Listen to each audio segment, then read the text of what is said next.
എല്ലുകളുടെ ആരോഗ്യം നമുക്കിന്ന് വളരെ ഇമ്പോർട്ടൻ്റ് ആണ്. കാരണം നമുക്ക് രണ്ട് കാലിൽ എണീറ്റ് നടക്കണമെങ്കിൽ നമുക്ക് എല്ലുകളും അതുപോലെ തന്നെ സന്ധികളും മസിൽസും എല്ലാം കൂടി ചേർന്ന് പ്രവർത്തിക്കുമ്പോഴാണ് നടക്കാറ്.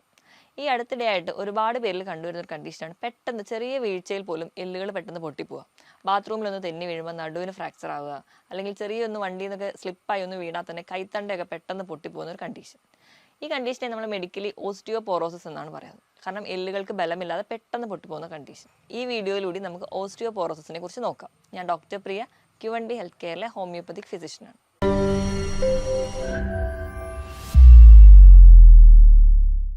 എന്താണ് ഓസ്റ്റിയോപോറോസിസ്? ഓസ്റ്റിയോപോറോസിസ് എന്ന് പറഞ്ഞിട്ടുണ്ടെങ്കിൽ നമ്മുടെ സന്ധികളൊക്കെ ഉണ്ടാക്കിയിരിക്കുന്ന അല്ലെങ്കിൽ നമ്മുടെ എല്ലുകളൊക്കെ ഉണ്ടാക്കിയിരിക്കുന്ന കോശങ്ങൾക്ക് ഉണ്ടാവുന്ന വീക്ക്നസ്. കൂടുതലും ഈ ഒരു കോശങ്ങൾ എന്ന് പറഞ്ഞാൽ പ്രധാനമായിട്ടും കാൽസ്യം, ഫോസ്ഫറസ് പോലെയുള്ള ധാതുക്കൾ കൊണ്ടാണ് ഉണ്ടാക്കിയിരിക്കുന്നത്. അല്ലെങ്കിൽ അവരാണ് ഇവിടുത്തെ പ്രധാന ആൾക്കാർ. അപ്പം നമ്മുടെ പല കാരണങ്ങൾ, നമ്മുടെ ജീവിതശൈലിയിലുള്ള മാറ്റങ്ങൾ കൊണ്ടോ അല്ലെങ്കിൽ നമുക്ക് പല പോഷകക്കുറവ് കൊണ്ടോ പല കാരണങ്ങൾ കൊണ്ട് കൃത്യമായിട്ട് നമ്മുടെ ശരീരത്തിൽ കാൽസ്യം അല്ലെങ്കിൽ ഫോസ്ഫറസ് പോലെയുള്ള ധാതുക്കൾ എത്താതെ വരികയും അപ്പം അത് ദുർബലവരാവുകയും അത് പെട്ടെന്ന് പൊട്ടിപ്പോവുകയും ചെയ്യും. അപ്പം നോർമലി നമുക്കറിയാം, നമ്മൾ കഴിക്കുന്ന ഭക്ഷണത്തിൽ നിന്ന് പല രീതിയിൽ നമുക്ക് കാൽസ്യം കിട്ടുന്നുണ്ട്. പ്രധാനമായിട്ട് നമ്മൾ പാല്, മുട്ട ഇവയൊക്കെ കഴിക്കുമ്പോൾ നമ്മുടെ ശരീരത്തിൽ കാൽസ്യം കിട്ടും. അപ്പം നോർമലി ചെയ്യുന്നതെന്ന് വെച്ചിട്ടുണ്ടെങ്കിൽ നോർമലി നമ്മുടെ ബ്ലഡിൽ ഒരു മിനിമം കാൽസ്യം ലെവൽ വേണം. അത് മെയിൻറ്റെയിൻ ചെയ്യും. അതിൽ കൂടുതൽ കാൽസ്യം വരുമ്പം ഇത് എല്ലുകളിൽ പോയി അടിയുകയാണ് ചെയ്യുക. അതുപോലെ തന്നെ എപ്പോഴാണോ നമ്മുടെ രക്തത്തിൽ കാൽസ്യത്തിൻ്റെ ലെവൽ കുറയുക, ആ സമയം തൊട്ട് നമ്മുടെ എല്ലുകളിൽ നിന്ന് ഈ കാൽസ്യം ബ്ലഡിലേക്ക് വലിച്ചെടുക്കുകയും ചെയ്യും. അപ്പോൾ നമുക്ക് ആവശ്യത്തിന് ബ്ലഡിൽ കാൽസ്യം വരാത്തത് വരുമ്പോഴാണ് കൂടുതലും എല്ലിൽ നിന്ന് വലിച്ചെടുക്കുകയും അത് വീണ്ടും എല്ല് വീക്കായി പോകാൻ കാരണമാവുകയും അങ്ങനെ എല്ല് ദുർബലരാവുകയും പെട്ടെന്ന് പൊട്ടിപ്പോവുകയും ചെയ്യും. അപ്പോൾ ഈ ഒരു കാരണങ്ങളാണ് പ്രധാനമായും പറയുന്നത്. ഈ എല്ലിൻ്റെ ഉള്ളിലുള്ള മജ്ജ അല്ലെങ്കിൽ മാട്രിക്സ് എന്ന് പറയുന്നത് പ്രധാനമായിട്ടും ഒരു 30 വയസ്സ് വരെയാണ് അതിൻ്റെ ഒരു കംപ്ലീറ്റ് ഡെവലപ്മെൻറ്റ് നടക്കുന്നത്. അപ്പോൾ ഈ ഒരു പ്രായത്തിൽ നമുക്ക് എന്തെങ്കിലുമൊക്കെ ഉണ്ടാകുന്നത്, അതായത് നമ്മൾ ജനിച്ചു തൊട്ട് ഒരു 30 വയസ്സ് വരെ നമുക്ക് എന്തെങ്കിലും പോഷകക്കുറവോ അല്ലെങ്കിൽ മറ്റു പല കാരണങ്ങളും മറ്റു അസുഖങ്ങൾ കൊണ്ട് കൃത്യമായിട്ടൊരു കാൽസ്യം നമ്മുടെ ശരീരത്തിൽ കിട്ടാതെ വരുന്നത് കൊണ്ടാണ് കൂടുതലായിട്ടും ഇന്ന് ഓസ്റ്റിയോപോറോസിസ് എന്ന് പറയുന്ന ഒരു കണ്ടീഷൻ ഉണ്ടാകുന്നത്. നമുക്ക് ഓസ്റ്റിയോപോറോസിസ് ഉണ്ടാകാനുള്ള കാരണങ്ങൾ എന്തൊക്കെയാണെന്ന് നോക്കാം. ഒന്നാമത് അമിതവണ്ണം തന്നെയാണ്. അമിതവണ്ണം മറ്റു പല ജീവിതശൈലി രോഗങ്ങൾക്ക് ഒരു കാരണമാകുന്നത് പോലെ തന്നെ ഓസ്റ്റിയോപോറോസിസിന് കാരണമാകുന്നുണ്ട്. കാരണം ആവശ്യത്തിന് അമിതവണ്ണം എന്ന് പറയുമ്പോൾ നമുക്ക് നല്ല ഭക്ഷണങ്ങൾ കഴിച്ചിട്ടായിരിക്കണമില്ല ഈ ഒരു അമിതവണ്ണം വന്നത്. നമ്മൾ ഹൈ കലോറി ആയിട്ടുള്ള ഒരുപാട് മധുര പലഹാരങ്ങളും പാനീയങ്ങളും ഒക്കെ കഴിച്ചിട്ടായിരിക്കും കൂടുതൽ പേർക്ക് ഈ അമിതവണ്ണം ഉണ്ടാകുന്നത്. ഇങ്ങനെ അധികമായിട്ട് ഈ ഹൈ കലോറി ഫുഡായിട്ടുള്ള മധുര പലഹാരങ്ങൾ, പാനീയങ്ങൾ, കാർബണേറ്റഡ് ആയിട്ടുള്ള ഡ്രിങ്ക്സ്, കോഫി ഇതൊക്കെ കൂടുതൽ കഴിക്കുന്ന സമയത്ത് നമ്മൾ കഴിക്കുന്ന ഭക്ഷണത്തിൽ നിന്നുള്ള കാൽസ്യം കറക്റ്റായിട്ട് നമ്മുടെ ശരീരത്തിൽ എത്താതെ ഇരിക്കുകയും കാരണം ആ ഒരു കറക്റ്റായിട്ട് കാൽസ്യം അബ്സോർപ്ഷൻ നടക്കാതെ വരികയും ചെയ്യും. അപ്പോൾ ഇങ്ങനെ ഇത് ഒരു കാരണമായതുകൊണ്ട് തന്നെ വേണ്ട രീതിയിൽ കാൽസ്യം എത്തുന്നില്ല. പിന്നെ നമ്മുടെ ജീവിതശൈലി എന്ന് പറയുമ്പോൾ നമ്മൾ കൃത്യമായിട്ട് വ്യായാമമൊന്നുമില്ല. ഇപ്പം നമ്മുടെ ഒരു വീട്ടിലെ തന്നെ ഒരു റൂമിൻ്റെ വാതിൽ നല്ലപോലെ തുറക്കുന്നില്ല, അല്ലെങ്കിൽ എന്നും ഉപയോഗിക്കാതിരുന്നു കഴിഞ്ഞാൽ കുറച്ച് കഴിയുമ്പോൾ അത് തുറക്കുമ്പോൾ ഒരു സൗണ്ട് കേൾക്കും. ഇതുപോലെ തന്നെയാണ് നമ്മൾ പ്രത്യേകിച്ച് ജോലിയൊന്നും ചെയ്യുന്നില്ല, ആ ഒരു സെഡൻറ്ററി ലൈഫാണ് നമുക്കെങ്കിൽ നമ്മൾ പതുക്കെ നമ്മുടെ ജോയിൻറ്റ്സ് അല്ലെങ്കിൽ നമ്മുടെ ബോണൊക്കെ ചെറിയ ഒരു അനക്കങ്ങൾ പോലും അത് ഭയങ്കര ദുർബലരാവുകയും അത് പെട്ടെന്ന് പൊട്ടിപ്പോവുകയൊക്കെ ചെയ്യും. അപ്പോൾ കൃത്യമായിട്ടൊരു വ്യായാമം ഇല്ലാത്തത്, കൃത്യമായ ഒരു ഭക്ഷണ രീതി ഇല്ലാത്തത് കൊണ്ടൊക്കെ ഒരു കാരണമാണ്. ഇതോടൊപ്പം തന്നെ നമ്മൾ കഴിച്ച ഭക്ഷണത്തിൽ നിന്ന് കാൽസ്യം, ഇപ്പം നമ്മൾ ഒരുപാട് കാൽസ്യം അടങ്ങിയ ഭക്ഷണങ്ങൾ കഴിക്കുന്നുണ്ട്, പക്ഷേ എന്താ ഡോക്ടർ എൻ്റെ എല്ലുകൾ ഇത്ര വീക്കാവുന്നതെന്ന് പലരും ചോദിക്കാറുണ്ട്.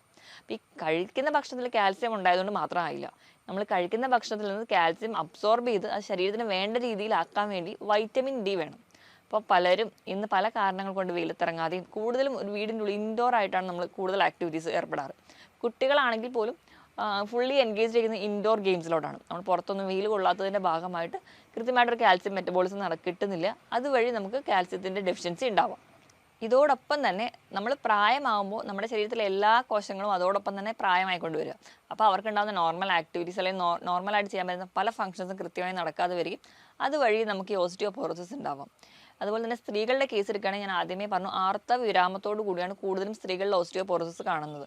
കാരണം പീരീഡ്സ് നിൽക്കുന്നതോടെ നമ്മുടെ ശരീരത്തിൽ ഈസ്ട്രോജൻ എന്ന് പറയുന്ന ഒരു ഹോർമോണിൻ്റെ അഭാവം വരികയും അപ്പോൾ കറക്റ്റായിട്ട് നമ്മൾ കാൽസ്യം അടങ്ങിയ ഭക്ഷണം കഴിച്ചാൽ പോലും കറക്റ്റായിട്ട് ഒരു മെറ്റബോളിസം നടക്കാതെ വരികയും അതുവഴി അവർക്കൊരു കാൽസ്യം ഡെഫിഷ്യൻസി വരുന്നു. അത് നമുക്ക് ഓസ്റ്റിയോപോറോസിസിലോട്ട് പോകുന്നുണ്ട്.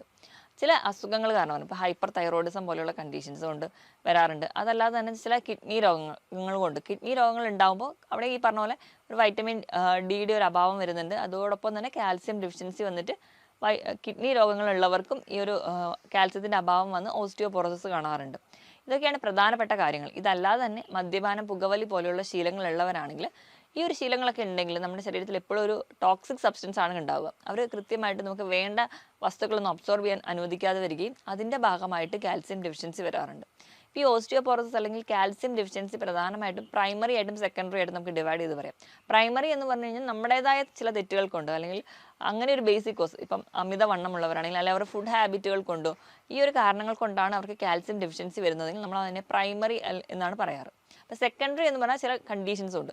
ചില ക്യാൻസർ രോഗങ്ങളോ അല്ലെങ്കിൽ കിഡ്നി ഡിസീസ്, കുഷൻസ് ഡിസീസ്, അങ്ങനെ പല കിഡ്നി രോഗങ്ങളുടെ ഭാഗമായിട്ട് അവർക്ക് കാൽസ്യം ഡെഫിഷ്യൻസി വരുന്നു. ചില മെഡിസിൻസ്, ഇപ്പോൾ കീമോതെറാപ്പി ഒക്കെ കഴിഞ്ഞ് ചില മെഡിസിൻസ് ഒക്കെ എടുക്കുന്നവർക്ക് അതിൻ്റെ ഭാഗമായിട്ട് വരികയാണെങ്കിൽ നമ്മൾ അതിനെ സെക്കൻഡറി എന്നാണ് പറയാറ്. ഇങ്ങനെ പ്രധാനമായിട്ടും നമ്മൾ രണ്ടായിട്ട് ഡിവൈഡ് ചെയ്തിട്ടാണ് കൂടുതലും ഓസ്റ്റിയോപൊറോസിസിൽ ഉണ്ടാകുന്ന കാൽസ്യം ഡെഫിഷ്യൻസിനെ പറയാറ്.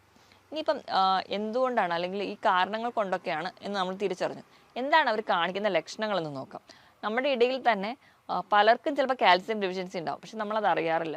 ചിലപ്പോൾ നമ്മളൊന്ന് വീണ് കൈൻ്റെ എല്ലൊക്കെ പൊട്ടുക, അല്ലെങ്കിൽ ഇങ്ങനെ അത് 1-2-3 തവണ അത് റിപ്പീറ്റ് ആകുമ്പോഴായിരിക്കും നമ്മൾ ബ്ലഡ് കാൽസ്യം ലെവലൊക്കെ നോക്കുക, അല്ലെങ്കിൽ ബോണ്ട് ഡെൻസിറ്റി ഒക്കെ നമ്മൾ നോക്കാറ്. അപ്പം അതിന് മുൻപ് തന്നെ ചിലപ്പോൾ നമ്മുടെ ശരീരം തന്നെ ഒരുപാട് ലക്ഷണങ്ങൾ കാണിക്കാറുണ്ട്. ഇപ്പോൾ കാൽസ്യം ഡെഫിഷ്യൻസി ഉള്ള ഒരാൾക്കാണെങ്കിൽ അല്ലെങ്കിൽ ആ ബോണുകളൊക്കെ വീക്കായിട്ടുള്ള ഒരാളാണെങ്കിൽ അവർക്ക് പൊതുവേ എന്തെങ്കിലും വസ്തുക്കൾ എടുക്കണമെങ്കിൽ ആ ഒരു കൈക്ക് ബലമില്ലാത്ത പോലെ തോന്നാറുണ്ട്. ഭയങ്കര ഒരു ക്ഷീണം, മൊത്തത്തിൽ നമ്മുടെ ശരീരത്തിന് ഒരു ക്ഷീണം, ഒരു ഉന്മേഷക്കുറവ്, ഒരു ജോലിയിലൊന്നും ഏർപ്പെടാൻ താല്പര്യമില്ല, ഉറക്കത്തിന് പറ്റുന്നില്ല, പക്ഷേ ഭയങ്കര ക്ഷീണമായിരിക്കും. ഈ ഒരു ലക്ഷണങ്ങളൊക്കെ ആദ്യമേ കാണിക്കും. അതോടൊപ്പം തന്നെ അവരുടെ എല്ലുകളും പല്ലുകളും ഒക്കെ ഭയങ്കര വീക്കായിരിക്കും. എല്ല് പല്ലും നഖവും ഒക്കെ ഉണ്ടാക്കിയിരിക്കുന്നത് കാൽസ്യം കൊണ്ടാണ്. അപ്പം നഖത്തിലൊക്കെ നോക്കിയാൽ വിണ്ട് കീറൽ കാണാം, നഖം പെട്ടെന്ന് പൊട്ടിപ്പോകുന്നതായിട്ട് കാണാറുണ്ട്. കുട്ടികളുടെയൊക്കെ ഒരു കേസിലാണെങ്കിൽ ചിലപ്പം ആ ഒരു കൃത്യമായിട്ട് കാൽസ്യം അടങ്ങിയ ഭക്ഷണങ്ങൾ കഴിക്കാത്ത കുട്ടികളാണെങ്കിൽ അവർക്ക് ആ ഒരു വിളർച്ചയോടൊപ്പം തന്നെ അവർക്ക് നഖം പെട്ടെന്ന് പൊട്ടിപ്പോവുക, നഖത്തിൽ ഡിസ്കളറേഷൻ, നഖം വിണ്ട് കീറുക പോലെയുള്ള ലക്ഷണങ്ങൾ ആദ്യമേ കാണിക്കാറുണ്ട്. അതോടൊപ്പം തന്നെ മസിൽസിന് ഭയങ്കര പെയിൻ പറയാറുണ്ട്, സന്ധികൾക്ക് വേദന, ചിലപ്പോൾ പല സന്ധി വേദന അല്ലെങ്കിൽ ജോയിൻറ്റ് പെയിനും നമ്മൾ സന്ധിവാതമാണ് അല്ലെങ്കിൽ വാതരോഗങ്ങളാണ് എന്ന് വിചാരിച്ച് നോക്കുമ്പോൾ ചിലപ്പോൾ അവിടെ കാൽസ്യം ഡെഫിഷ്യൻസി ആയിരിക്കും. അപ്പോൾ നമ്മൾ കാൽസ്യം അടങ്ങിയ ഭക്ഷണം കൊടുക്കുകയോ അല്ലെങ്കിൽ കാൽസ്യം സപ്ലിമെൻറ്റ്സ് തന്നെ കഴിക്കുകയാണെങ്കിൽ ഒരു പരിധി വരെ കുറയ്ക്കാൻ പറ്റും.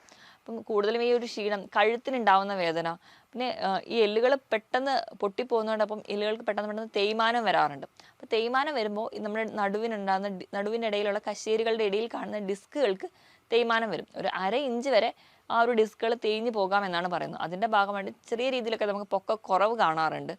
ഇതൊക്കെയാണ് പ്രധാനമായി കാണാറ്. കഴുത്ത് വേദന അല്ലെങ്കിൽ നടുവേദന, അതുപോലെ തന്നെ കാലിന് കഴപ്പ്, കാലിന് വേദന, മുട്ടുവേദന, ഇങ്ങനെ പല ജോയിൻറ്റ് പെയിൻ ആണ് കൂടുതലും ഈ ഒരു ആൾക്കാർ പറയാറ്. അപ്പം നമ്മളെപ്പോഴും അതൊരു എണ്ണയിട്ടോ അല്ലെങ്കിൽ തൈലം ഇട്ടൊക്കെ മാനേജ് ചെയ്യാൻ നോക്കും, അല്ലെങ്കിൽ ആ ഒരു ജോയിൻറ്റ് പെയിൻ എന്ന കാറ്റഗറിയിൽ മാത്രം കാണാറുണ്ട്. പക്ഷേ ഇവിടെ പ്രധാന കാരണം എന്ന് പറഞ്ഞാൽ കാൽസ്യം ഡെഫിഷ്യൻസി ആയിരിക്കും. അപ്പോൾ കാൽസ്യം കറക്റ്റ് ചെയ്ത് കഴിഞ്ഞാൽ ഒരു പരിധിവരെ നമുക്ക് ഈ കണ്ടീഷൻസ് കൺട്രോൾ ചെയ്യാൻ പറ്റും. ഈ ഓസ്റ്റിയോപോറോസിസ് എന്ന് പറയുന്ന കണ്ടീഷനും ഒരു പരിധിവരെ ജനറ്റിക് ആയിട്ടുള്ള റിലേഷൻ ഉണ്ട്. അപ്പോൾ അതുകൊണ്ട് തന്നെ നമ്മുടെ വീട്ടിലാർക്കെങ്കിലും അച്ഛനും അമ്മയ്ക്കൊക്കെ ഉണ്ടെങ്കിൽ നമ്മളെപ്പോഴും അതിനെക്കുറിച്ചൊരു ബിവെയർ ആയിരിക്കണം. അല്ലെങ്കിൽ നമ്മൾ കഴിക്കുന്ന ഭക്ഷണം അത് കാൽസ്യം അടങ്ങിയിട്ടാണ് അല്ലെങ്കിൽ കൃത്യമായിട്ട് അബ്സോർബ് ചെയ്യുന്നതെന്ന് ഉറപ്പ് വരുത്തണം. ഇപ്പോൾ രാവിലെ എണീക്കുമ്പോഴേക്കും ചിലപ്പോൾ ചില ആൾക്കാർക്ക് സന്ധിവേദന പറയാറുണ്ട്, അതുപോലെ തന്നെ നെഞ്ചിൻ്റെ ഭാഗത്ത് വേദന, ഭയങ്കര ജോയിൻറ്റ് പെയിനും, പേശികൾക്ക് വേദന, ചെറിയ കൂനൽ അനുഭവപ്പെടുക, നമുക്ക് നിവർന്ന് നിൽക്കാൻ പറ്റുന്നില്ല, നമ്മുടെ കാലുകൾക്ക് അല്ലെങ്കിൽ മുട്ടുകൾക്കൊരു വളവ് തോന്നുക, കാൽപാദങ്ങൾക്കൊരു വളവ്, ഇങ്ങനത്തെ കംപ്ലയിൻസ് ഒക്കെ കാണിക്കുന്നത് ചിലപ്പോൾ ഒരു പക്ഷേ നിങ്ങൾക്ക് നാളെ ഓസ്റ്റിയോപോറോസിസ് വരുന്നതിന് മുൻപുള്ള ലക്ഷണങ്ങളായിരിക്കും. അതിന് മുൻപായിട്ട് നമ്മൾ ചിലപ്പം ആ ഒരു എല്ലുകൾ പൊട്ടിപ്പോകുന്ന കണ്ടീഷൻസല്ലോ, അല്ലെങ്കിൽ ചിലപ്പോൾ നമ്മൾ അറിയാതെ ബാത്റൂമിൽ തെന്നി വീണു, ഇപ്പോൾ നടുവിന് എന്തെങ്കിലും കംപ്ലയിൻ്റ് ഒന്ന് വീണു, ഫ്രാക്ചറായി, പിന്നെയും വേണ്ടിയിട്ട് നമ്മൾ നടക്കും, പക്ഷെ അപ്പോൾ നമ്മൾ ശ്രദ്ധിക്കാതെ പോവുകയാണെങ്കിൽ ചിലപ്പോൾ നമ്മൾ ചെറിയൊരു വീഴ്ച തന്നെ കൈ തണ്ട പൊട്ടുന്നത് കാണാം, അങ്ങനെ പല പല ഫ്രാക്ചേഴ്സ് ആയിട്ട് പ്രസൻറ്റ് ചെയ്യുന്നത് കാണാം. ഇങ്ങനെയുള്ള ഈ ഒരു കംപ്ലയിൻസ് എന്ന് പറഞ്ഞാൽ പ്രധാനമായിട്ടും കാൽസ്യം ഡെഫിഷ്യൻസി ആണെന്ന് എല്ലാവരും ഓർക്കുക. അതിനനുസരിച്ച് വേണം നമ്മുടെ ഭക്ഷണം മോഡിഫൈ ചെയ്യുകയാണെങ്കിൽ ഒരു പരിധി വരെ നമുക്കിത് കുറയ്ക്കാൻ പറ്റും. ഓസ്റ്റിയോപോറോസിസ് ഒക്കെ ആവുന്നതിന് മുൻപ് തന്നെ നമ്മുടെ ശരീരം കാണിക്കുന്ന ചെറിയ ചെറിയ ലക്ഷണങ്ങൾ, ഇപ്പോൾ നഖത്തിലുണ്ടാകുന്ന വിണ്ടുകീറലോ അല്ലെങ്കിൽ പൊട്ടലോ, റെക്കറൻ്റ് ആയിട്ട് നഖം പോയി വരിക, അങ്ങനെയൊക്കെ നിൽക്കുകയാണെങ്കിൽ നമ്മളത് ഡോക്ടറെ തന്നെ കൺസൾട്ട് ചെയ്യാൻ വേണ്ടി ശ്രദ്ധിക്കുക.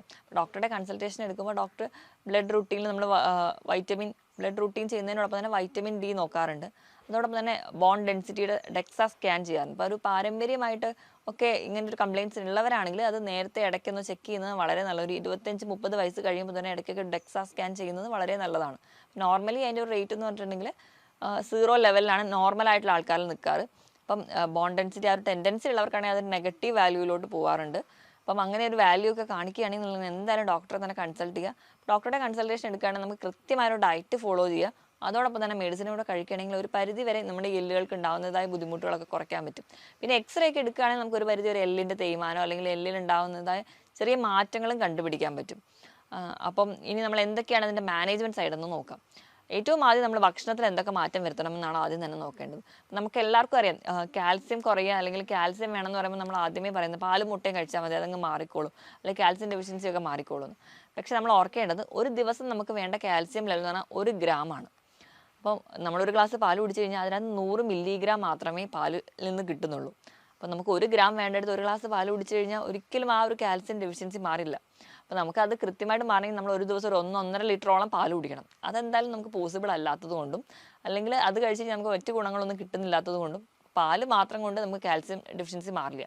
പാലിനോടൊപ്പം തന്നെ അല്ല അതിനേക്കാളും കൂടുതൽ കാൽസ്യം റിച്ച് ആയിട്ടുള്ള പല ഭക്ഷണങ്ങളും നമ്മുടെ ഇടയിലുണ്ട്. പക്ഷെ നമ്മളത് വേണ്ട രീതിയിൽ കഴിക്കാത്തതുകൊണ്ടാണ് നമുക്ക് ഈ ഒരു ഡെഫിഷ്യൻസി വരുന്നത്.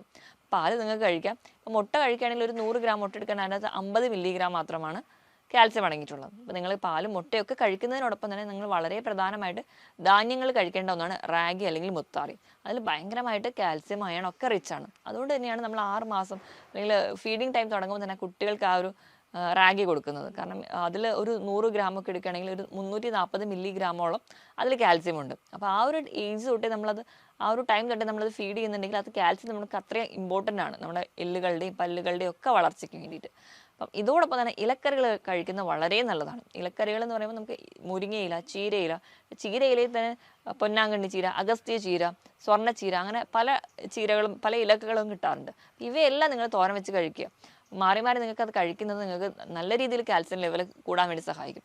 നമ്മളെ വീട്ടിലുള്ള കറിവേപ്പില, നമ്മൾ കറികളൊക്കെ ആണെങ്കിലും അത് എടുത്ത് പുറത്ത് കളയുന്ന കറിവേപ്പില പോലും കാൽസ്യം റിച്ചഡാണ്. അപ്പം നമ്മൾ കഴിക്കുന്നില്ല, കുട്ടികളത് കഴിക്കാൻ മടിയാണെങ്കിൽ നമ്മൾ കറികളൊക്കെ അത് അരച്ച് ചേർക്കുകയാണെങ്കിൽ ഒരു പരിധിവരെ നമുക്കത് ശരീരത്തിൽ എത്തുകയും നമ്മൾ വീട്ടിൽ അതുപോലെ തന്നെ മല്ലിയില ഇതിലൊക്കെ കാൽസ്യം റിച്ചഡാണ്. അപ്പോൾ ഇതൊക്കെ കുറച്ച് അരച്ച് ചേർത്ത് കഴിക്കുകയാണെങ്കിൽ ഒരു പരിധിവരെ നമുക്ക് കാൽസ്യം ഡെഫിഷ്യൻസി കൺട്രോൾ ചെയ്യാൻ പറ്റും. ഇനി ഇതോടൊപ്പം തന്നെ ചെറിയ മത്സ്യങ്ങൾ, മത്തി അല്ലെങ്കിൽ നെത്തോലി പോലെയുള്ള ചെറിയ ചെറിയ മത്സ്യങ്ങൾ കഴിക്കണമെങ്കിൽ അതിൽ നിന്ന് കാൽസ്യം കിട്ടും. ഇപ്പം നട്ട്സിൻ്റെ കേസ് എടുക്കുകയാണെങ്കിൽ ബദാം, നിലക്കടല, വാൽനട്ട്, കശുവണ്ടി ഇതിലൊക്കെ കാൽസ്യം അടങ്ങിയിട്ടുണ്ട്. അപ്പോൾ ഇതിൽ നിന്നൊക്കെ നമുക്ക് കിട്ടാൻ ചാൻസ് ഉണ്ട്. അപ്പം പാലും മുട്ടയും മാത്രമായി കൺട്രോൾ ചെയ്യാതെ ഇവയെല്ലാം നിങ്ങൾ കഴിക്കാൻ വേണ്ടി ശ്രദ്ധിക്കണം. അതോടൊപ്പം തന്നെ ഫ്രൂട്ട്സിലും ധാരാളം കാൽസ്യം അടങ്ങിയ ഫ്രൂട്ട്സ് ഉണ്ട്. നമ്മുടെ നാട്ടിൽ കാണുന്ന മൾബറി, ഇതിലൊരു 39 മില്ലിഗ്രാമെങ്കിലും അതിൽ കാൽസ്യം അടങ്ങിയിട്ടുണ്ട്. അപ്പോൾ ഫ്രൂട്ട്സിൽ ഏറ്റവും കൂടുതലായിട്ട് പറയുന്നത് മൾബറിയിലാണ്. പേരയ്ക്ക, പപ്പായ ഇവയിലെല്ലാത്തിലും കാൽസ്യം അടങ്ങിയിട്ടുണ്ട്. ചെറിയ ശതമാനമാണെങ്കിലും നമ്മൾ കുറച്ച് കഴിക്കുകയാണെങ്കിൽ അതിൽ നമുക്ക് ശരീരത്തിന് ഒരു പരിധി വരെ കാൽസ്യം കിട്ടുന്നുണ്ട്. ഏറ്റവും നല്ലതായിട്ട് നമ്മൾ തിരഞ്ഞെടുത്ത് കൊടുക്കേണ്ടതെന്ന് വെച്ചിട്ടുണ്ടെങ്കിൽ കുട്ടികൾക്ക് എല്ലാവർക്കും ഒരു ചെറിയ പ്രായത്തിൽ തന്നെ റാഗി ശീലിപ്പിക്കാൻ നോക്കുക. അപ്പോൾ റാഗി കുറുക്കായിട്ട് കഴിക്കാൻ ബുദ്ധിമുട്ടുള്ള കുട്ടികളാണെങ്കിൽ നമുക്ക് പൊടിച്ചിട്ട് അത് ബാക്കി നമ്മൾ പുട്ടുണ്ടാക്കുന്നതിൻ്റെ കൂടെ ആഡ് ചെയ്ത് കൊടുക്കുക, അല്ലെങ്കിൽ ദോശ ഉണ്ടാക്കുമ്പോൾ ആ മാവിൻ്റെ കൂടെ റാഗിയുടെ പൊടി ആഡ് ചെയ്ത് കഴിക്കുക. അപ്പോൾ അങ്ങനെയൊക്കെ ചിലപ്പോൾ പല രീതിയിൽ റാഗി എത്തുകയും അപ്പോൾ നമുക്ക് അയണും അതോടൊപ്പം തന്നെ കാൽസ്യം ഡെഫിഷ്യൻസി ഒരു പരിധി വരെ നമുക്ക് കുറയ്ക്കാൻ പറ്റും. ഈ പറഞ്ഞ ഭക്ഷണത്തിനോടൊപ്പം തന്നെ നിങ്ങൾക്ക് മുതിര അതുപോലെ തന്നെ പാലിൻ്റെ ഉൽപ്പന്നങ്ങളായിട്ടുള്ള ചീസ്, തൈര് ഇവയൊക്കെ നിങ്ങൾക്ക് കാൽസ്യം റിച്ച് ആണ്. ഇതൊക്കെ നിങ്ങൾ സ്ഥിരമായിട്ട് കഴിക്കുകയാണെങ്കിൽ നമുക്ക് ഒരു ചെറുപ്പം മുതൽ ഇതൊക്കെ നമ്മൾ കൊടുക്കുകയാണെങ്കിൽ ഒരു 30 വയസ്സ് വരെയാണ് നമ്മുടെ എല്ല് ഒരു ബോണ്ട് മാട്രസ് ഫോം ചെയ്യുന്നത്. അപ്പോൾ ആ ഒരു ടൈമിൽ നിങ്ങൾക്ക് കൃത്യമായിട്ട് ഇത് എത്തുകയാണെങ്കിൽ ഒരു പരിധി വരെ നിങ്ങൾക്ക് കാൽസ്യം ഡെഫിഷ്യൻസി കുറയ്ക്കാൻ പറ്റും. ഇനി ഇതോടൊപ്പം തന്നെ ചെറിയ മത്സ്യങ്ങൾ, നട്ട്സ് ഒക്കെ കഴിക്കുകയാണെങ്കിലും ഒരു പരിധി വരെ നിങ്ങൾക്ക് കാൽസ്യം ഡെഫിഷ്യൻസി കുറയ്ക്കാൻ പറ്റും. ഇനി നമ്മൾ കാൽസ്യം അടങ്ങിയ ഭക്ഷണം മാത്രം കഴിച്ചതുകൊണ്ട് കൃത്യമായിട്ട് ഇതിൻ്റെ ഒരു അബ്സോർഷൻ നടക്കണമെന്നില്ല. അതിനോടൊപ്പം തന്നെ നമുക്ക് വൈറ്റമിൻ ഡി വളരെ അത്യാവശ്യമാണ്. അപ്പം ഒരു ദിവസമെങ്കിലും നിങ്ങളൊരു 10 മിനിറ്റെങ്കിലും അതിന് വേണ്ടി ടൈം സ്പെൻഡ് ചെയ്യാം. ഒരു രാവിലെ 10 മണി തൊട്ട് ഒരു ഉച്ചയ്ക്ക് 1 മണി വരെയുള്ള വെയിൽ ഒരു 10 മിനിറ്റെങ്കിലും നമ്മുടെ സ്കിന്നിൽ വീഴത്തക്ക രീതിയിൽ തന്നെ നമ്മൾ കൊള്ളുകയാണെങ്കിൽ ഒരു പരിധി വരെ നമുക്ക് വൈറ്റമിൻ ഡിയുടെ ഡെഫിഷ്യൻസി കുറയാൻ പറ്റും. അതോടൊപ്പം തന്നെ നമ്മുടെ കാൽസ്യം മെറ്റബോളിസം കൃത്യമായിട്ട് നടക്കും. ഇതാണ് നമുക്ക് ബേസിക്കായിട്ട് നമ്മുടെ ലൈഫ് സ്റ്റൈലിൽ വരുത്തേണ്ട മാറ്റങ്ങൾ. ഇതോടൊപ്പം തന്നെ നമ്മൾ എക്സസൈസ് കൃത്യമായിട്ട് ചെയ്യണം. കാരണം നമ്മുടെ ജോയിൻറ്റ്സ് അല്ലെങ്കിൽ നമ്മുടെ എല്ലുകൾക്ക് ബലം വരണമെങ്കിൽ നമ്മൾ എന്തെങ്കിലും വ്യായാമം കൂടി ചെയ്താലേ കാര്യമുള്ളൂ. അപ്പോൾ നമുക്ക് സൈക്ലിങ്ങും സ്വിമ്മിങ് ആണ് ഏറ്റവും നല്ല എല്ലുകൾക്ക് ബലം കൊടുക്കാൻ പറ്റുന്ന എക്സസൈസ്. പിന്നെ നമുക്ക് അങ്ങനെ എന്തെങ്കിലും ഒരു ബുദ്ധിമുട്ടുകൾ ഉള്ളവരാണെങ്കിൽ നിങ്ങൾക്ക് ചെറിയ രീതിയിലൊക്കെ നിരപ്പായ സ്ഥലത്തോട്ട് നടക്കുക അല്ലെങ്കിൽ മറ്റ് എറോബിക് എക്സസൈസുകൾ ചെയ്യുകയാണെങ്കിൽ ഒരു പരിധി വരെ നമുക്ക് എല്ലുകളുടെ ബലം കൂട്ടാൻ പറ്റും. ഇനിയിപ്പോൾ സ്ത്രീകൾക്കാണ് ഇത് കംപ്ലൈൻറ്റ് കൂടുതലായിട്ട് വരുന്നത്, അതുപോലെ തന്നെ പീരീഡ്സിന് ശേഷമാണെന്ന് പറഞ്ഞല്ലോ. അപ്പം ആ ഒരു ഈസ്ട്രോജൻ ഡെഫിഷ്യൻസി ഉള്ളവരാണെങ്കിൽ അതുകൂടി പ്രോപ്പർ ചെയ്യാൻ വേണ്ടിയിട്ട് നിങ്ങൾക്ക് ചേന, സോയാബീൻ പോലെയുള്ള ഈസ്ട്രോജൻ കണ്ടന്റ് ആയിട്ടുള്ള ഭക്ഷണങ്ങൾ കഴിക്കാവുന്നതാണ്. അപ്പോൾ നിങ്ങൾക്ക് ഒരു പരിധി വരെ നമ്മുടെ ശരീരത്തിൽ ലോസ് ഉണ്ടായിട്ടുള്ള ഈസ്ട്രോജൻ്റെ ലെവൽ നിങ്ങൾക്ക് ഒരു പരിധി വരെ മെയിൻറ്റെയിൻ ചെയ്യാൻ പറ്റും. അതുവഴി നമുക്ക് കാൽസ്യം മെറ്റബോളിസം കൃത്യമായിട്ട് നടത്താനും പറ്റും. ഈ ഭക്ഷണങ്ങളൊക്കെ നിങ്ങൾ കൃത്യമായിട്ട് കഴിക്കുക, കൃത്യമായിട്ട് വ്യായാമം ചെയ്യുക, കൃത്യസമയത്ത് കിടന്നുറങ്ങാനും എണീക്കാനും ശീലിക്കുക. അതോടൊപ്പം തന്നെ ആവശ്യത്തിന് വെള്ളം കൂടി കുടിക്കുകയാണെങ്കിൽ ഒരു പരിധി വരെ നമുക്ക് ഈ എല്ലുകളുടെ ആരോഗ്യമൊക്കെ മെച്ചപ്പെടുത്താം. ഓസ്റ്റിയോപോറോസിസ് പോലെയുള്ള കണ്ടീഷൻസ് കംപ്ലീറ്റ് ആയിട്ട് മാറ്റാനും പറ്റും.